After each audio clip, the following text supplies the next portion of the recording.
Hello, welcome to the probability and significance video for research methods. I can just remind you to write your Cornell notes while you watch this. If I ask any questions, just note them down at the bottom.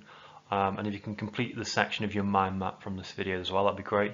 And after you've done, have a little read of the textbooks and have a little look at some additional research as well. Okay, so probability and significance is probably the hardest part of psychology. It's tough to teach, it's tough to understand, and we're going to give it a good go in this video. You might want to watch it back a couple of times, but really it is really something tough to get your head around. We'll try and take it slowly. I'll give you some examples as we go through, more than some other videos, and we'll try and get this understood.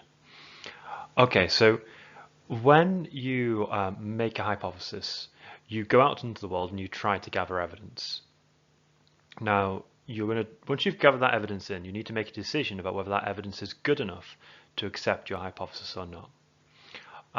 You're going to have to choose a level of significance. You're going to have to choose a level of proof that you're happy with to say, okay, well, this evidence is good enough. I'll accept my hypothesis. You can never have perfect evidence.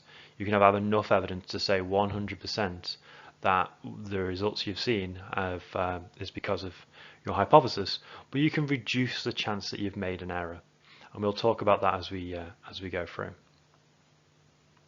Okay, so you might have seen this before. We've got a 0 and a 1, and when we look at probabilities, everything falls between the 0 and the 1. So 1 means things are certain, and 0 means things are impossible. Now, when we do research, we can never get to 1 or 0. It's always going to be somewhere in between. Now, psychologists want to ask themselves, well, I've gathered my data. How likely is it that my results are down to chance? And they'll choose a significance level. Now, there's two here that psychologists will use, 0.05 and 0.01. 0.05 means there's a 1 in 20 chance that the results are down to fluke, just so happen to get them. 0.01 means there's only a 1 in 100 chance that the results are down to fluke. So how do they choose between these two levels? Well, generally we'll choose the 0.05 level. This is because we find the data is pretty strong, 1 in 20 chance. However, if we choose the 0.01, then we have to, the requirements of our evidence is so much higher, it's much harder to produce research that gets to that level. So 0.05 is the amount that's chosen. However, 0.01 is used in a couple of situations. 0.01 is used if you're replicating a study. So if you're doing a study that's come before, you want a higher level of significance. Also, if you're researching something that is really contentious, that most people are automatically going to disagree with or goes against previous research in a big way, then you're going to choose a 0.01 level of significance to show how strong your study is. So generally 0.05, 0.01 in a replication or research that's contentious. Now let's try and get into our heads a little bit clearer exactly what we mean by 0.01 and 0.05 and the collection of evidence. Okay, so I've moved the bar down to the bottom, and we're going to kind of populate this with some examples. So let's say I've got a coin, and I come up to you and I say, listen, I've got a coin here, and it's double-sided, and you're like, okay, show me. I was like, no, I'll show you by flipping it. I'm not just going to show you both sides, but when I've flipped it enough and you're confident to say that I've got a double-headed coin, you say stop. Well, I can buy a double-headed coin off the internet, so you wouldn't think it'd be too unusual if I have it, but you don't quite trust that I've got it. Two-headed coins are kind of unusual. So you say, okay, well, show me. So I flip it once, and then I get a heads. And you might not be too impressed by that, because you go, well, I suppose, but it was 50-50 you were going to get heads. So that's 0.5. It's halfway between 1, halfway between 0. So you go and you go, well, I'm not convinced yet, you'll need to carry on flipping. So I flip again, and I get another head. Okay, you're slightly more impressed, but this could be by chance. It's a 1 in 4 chance that I've got two heads in a row. So you're going to say, well, yeah, okay, maybe it's a two-headed coin, but I'm not happy enough yet to commit myself to going, yeah, it's a two-headed coin. You'll have to carry on flipping. So I flip again, and it's another head. So I've now got three heads in a row, and now you're starting to feel a little bit more secure in your idea that, okay, I think you might have a two-headed coin, but I'm still not there yet. I'm still not quite ready to, commit to you having a two-headed coin. So you might ask me to flip again, and again it comes up heads. Okay, now you're pretty sure. It's pretty unlikely for me to have come up to you, said I've got a two-headed coin, and I've flipped this heads 4 times in a row. It's not impossible that I've just come and flipped this 4 times in a row heads, but you might start thinking, okay, well, I'll agree to that. It's not. He's probably just ordered it off the internet. Now this level, 4 heads in a row, is kind of close to where we would be when we'd accept a psychology study as significant. We could choose a 0.05 level. This is a 0.06 level.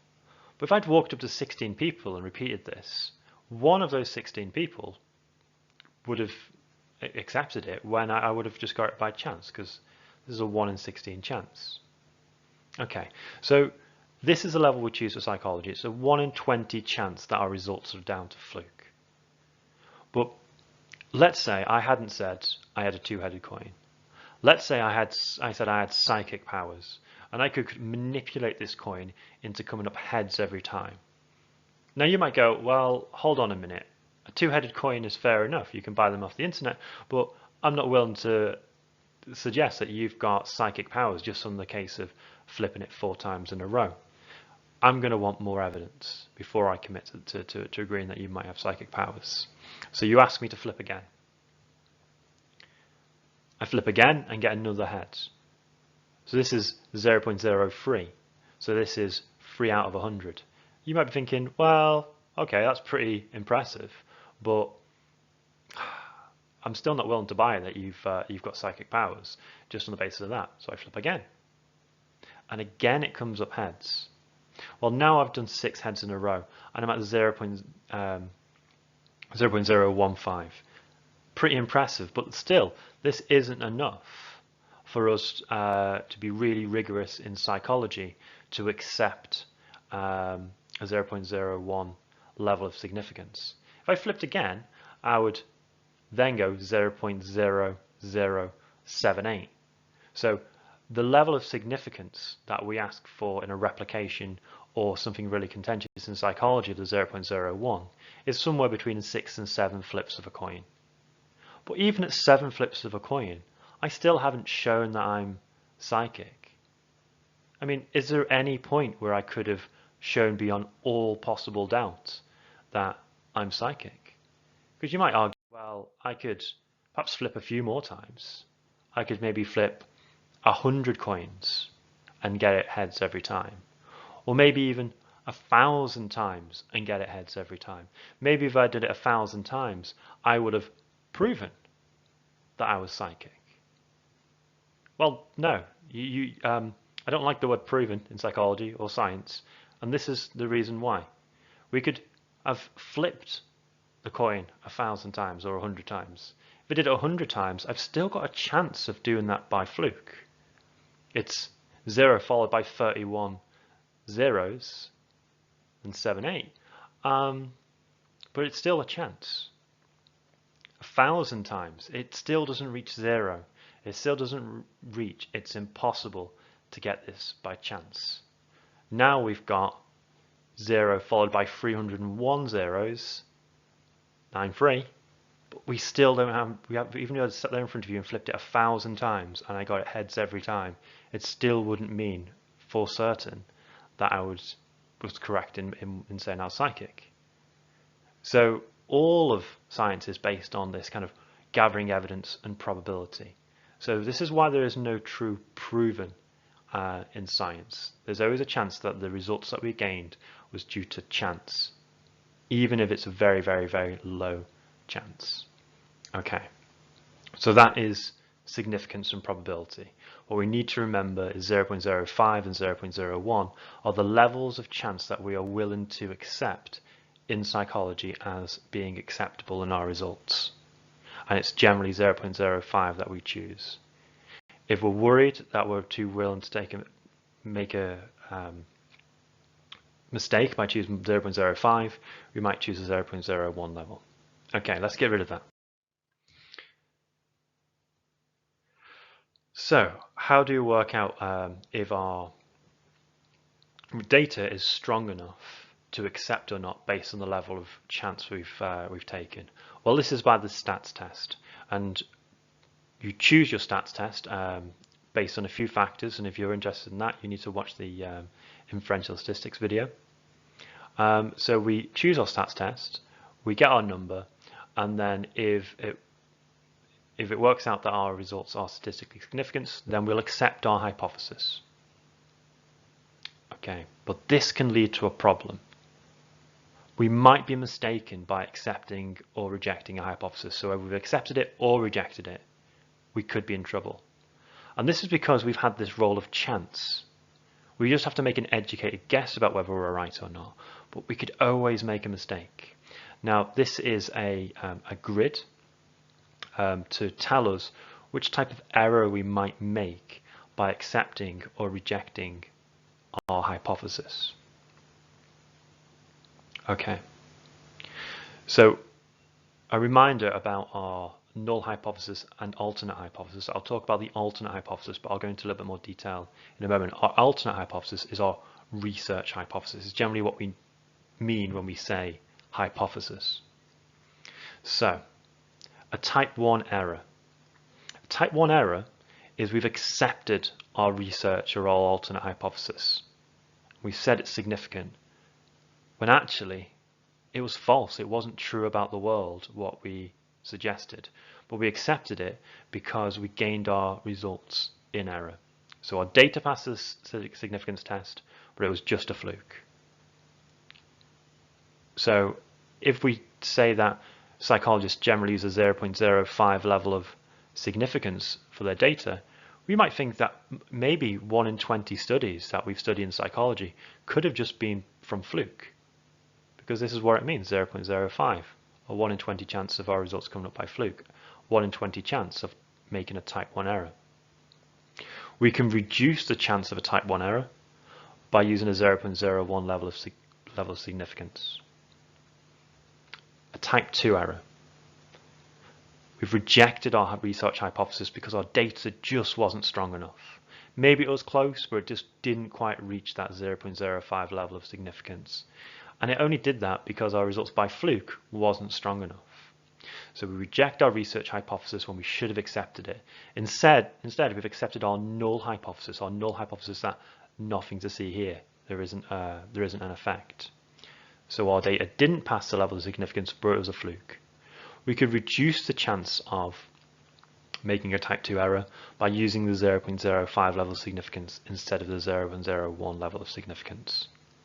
Okay, well, we can see here from the table, if we reject our alternate hypothesis and the hypothesis is false, then we've made a correct judgment. If we accept the alternate hypothesis and the hypothesis is true, then again we've made a correct assumption. But there are two types of errors that we could make here. Okay, I'm going to go through this again because I find this is a very difficult concept to understand in the context of a trial. It might be a bit easier to understand in this context. So here's our grid again. We've got an alternate hypothesis, and we've got whether it's actually true or false about the world. So let's just look again at these types of hypotheses. I've mentioned these in the hypotheses video, but let's just pull this up again. So a null hypothesis is what you start with as a psychologist.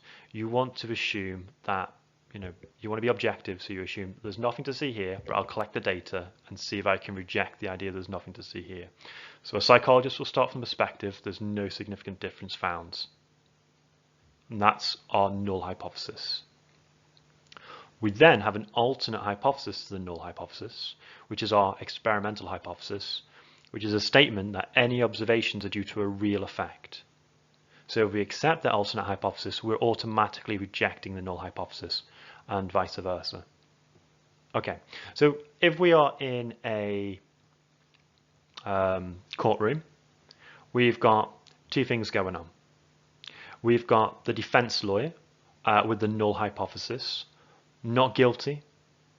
So the truth about the world is this person didn't do anything, and we have to reject the alternate hypothesis. And just keep in mind that a jury has to start with this hypothesis. Innocent until proven guilty. Innocent until the amount of evidence is enough to switch their mind to guilty. The prosecution's job is to come in and provide evidence of guilt. So they have the alternate hypothesis. They say guilty.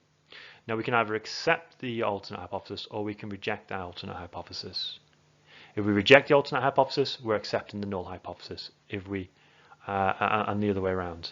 Now, the jury doesn't really know what is true about the world. He either did it or he didn't do it. But that is something unknowable to the jury. They just have to go on the evidence available. These jury aren't psychic. They aren't going to know. They weren't actually there. So they just have to look at the evidence and make a judgment. So he either actually did it in real life or he actually didn't do it in real life. Okay. So if they accept the alternate hypothesis when that he's guilty, and he is actually guilty, he did actually do it, then they've made a correct judgment. If they reject the alternate hypothesis and say not guilty, and he didn't do it, then again, they've made a correct judgment about the world. But there are two errors a jury can make. They can say someone's guilty when they're actually innocent, or they can say someone's not guilty when they're actually guilty.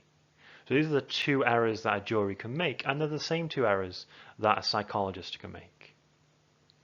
So a type 1 error would be to say guilty when actually the individual is innocent. A type 2 error would be to say not guilty when actually they were guilty. So this is the kind of dynamics that's also working for a psychologist. Okay, this was a tough video. I imagine this is the toughest area of psychology you'll have come to, and I think this is probably the toughest area in all of psychology. So watch this again, write down your Cornell notes, try and get it right in your head, and we'll do some examples in class. Okay, thank you.